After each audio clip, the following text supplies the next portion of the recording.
कधी असा विचार केलाय का, की पिढ्यानपिढ्यांचा जो अनुभव असतो, जे शहाणपण असतं, ते फक्त काही शब्दांमध्ये कसं काय बसू शकतं? बरं, आज आपण नेमकं याच लहानशा वाक्यांमध्ये दडलेल्या मोठ्या ज्ञानाचा शोध घेणार आहोत. प्रश्न तसा खूप मोठा वाटतो नाही का? पण याचं उत्तर खरं तर खूप सोपं आहे आणि आपल्या संस्कृतीत ते खोलवर रुजलेलं आहे.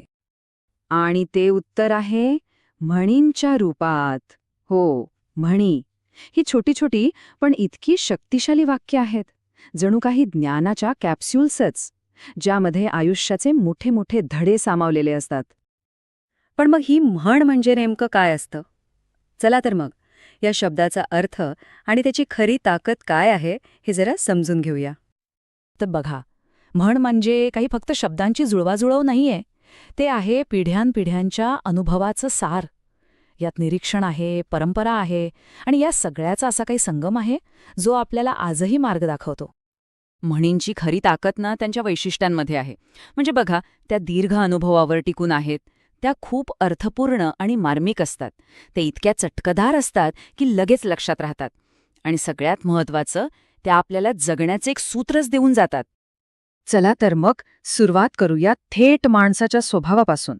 काही म्हणी तर अशा आहेत की त्या माणसाच्या चांगल्या वाईट सवयींवर इतकं अचूक भाष्य करतात की ऐकून आश्चर्य वाटतं.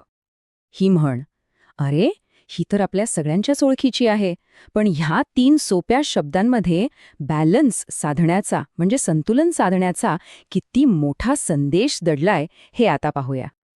याचा अर्थ अगदी सरळ आणि सोप्पा आहे. कोणत्याही गोष्टीचा अतिरेक झाला की तो वाईटच. आणि गंमत म्हणजे ही जुनी म्हण आजच्या काळातही इतकी चपकल बसते. उदाहरणार्थ, मोबाईल फोनचा अतिवापर. बरोबर ना? आता पुढची म्हण तर अशा लोकांसाठी आहे, जे गरजेपेक्षा जास्त विचार करतात. त्यांच्यावर अगदी नेमका निशाणा साधते ही म्हण. ऐकायला गंमत वाटते, पण तिचा अर्थ मात्र खूप खोल आहे. याचा सरळ सोट संदेश काय आहे की जास्त शहाणपणा किंवा प्रत्येक गोष्टीची अतिचिकित्सा केली की प्रत्यक्ष काम काहीच होत नाही. म्हणजे होतं काय की विचारांच्या गर्दीत मूळ काम बाजूलाच राहतं. ही पुढची म्हण तर आपल्या गरजा आणि प्रायोरिटीजवर म्हणजे आपल्या प्राधान्यक्रमावर अगदी अचूक भाष्य करते. आणि हे किती खरं आहे नाही का? अगदी प्रॅक्टिकल सत्य आहे हे. पोटाची भूक भागली की मगच माणसाला बाकीच्या गोष्टी सुचतात. मग ती देवपूजा असो किंवा दुसरं कोणतंही काम. बरं, आता आपण अशा काही म्हणींकडे वळूया ज्या थेट कृती आणि त्याचे परिणाम म्हणजेच ॲक्शन आणि रिॲक्शन यावर प्रकाश टाकतात.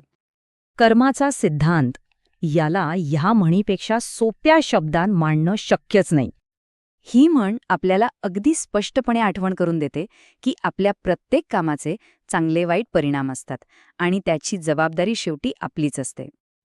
कधीकधी असं होतं ना की आपल्याला वाटतं की एखादा माणूस फारच हुशार किंवा धूर्त आहे, पण मग त्यालाही कुणीतरी त्याच्यापेक्षा वरचढ भेटतो. मग अशा वेळी कोणती म्हण वापरतात?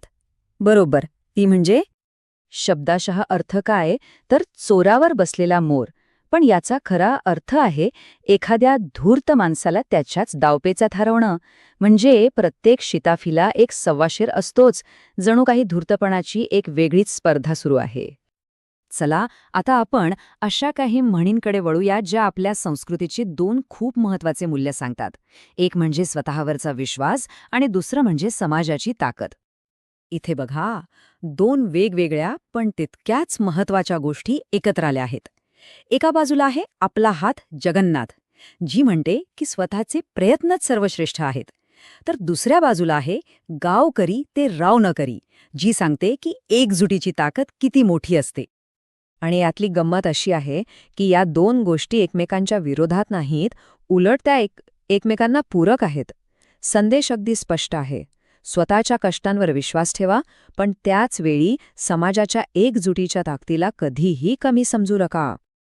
पण मग एक प्रश्न मनात येतो, आजच्या या सतत बदलणाऱ्या जगात हे इतकं जुनं शहाणपण आजही महत्वाचं का आहे? म्हणजे तंत्रज्ञान बदललं, आपली जीवनशैली बदलली, तरीही या म्हणी लागू कशा पडतात? या प्रश्नाचं उत्तर कदाचित या शेवटच्या म्हणीमध्ये दडलेलं आहे. याचा अर्थ सरळ आहे. प्रयत्न केले तरच परमेश्वर भेटतो. कारण चिकाटी, प्रयत्न आणि शहाणपण या गोष्टी कधीच जुन्या होत नाहीत. त्या कालातीत आहेत आणि हेच ते शाश्वत सत्य आहे जे ह्या म्हणी आपल्याला पिढ्या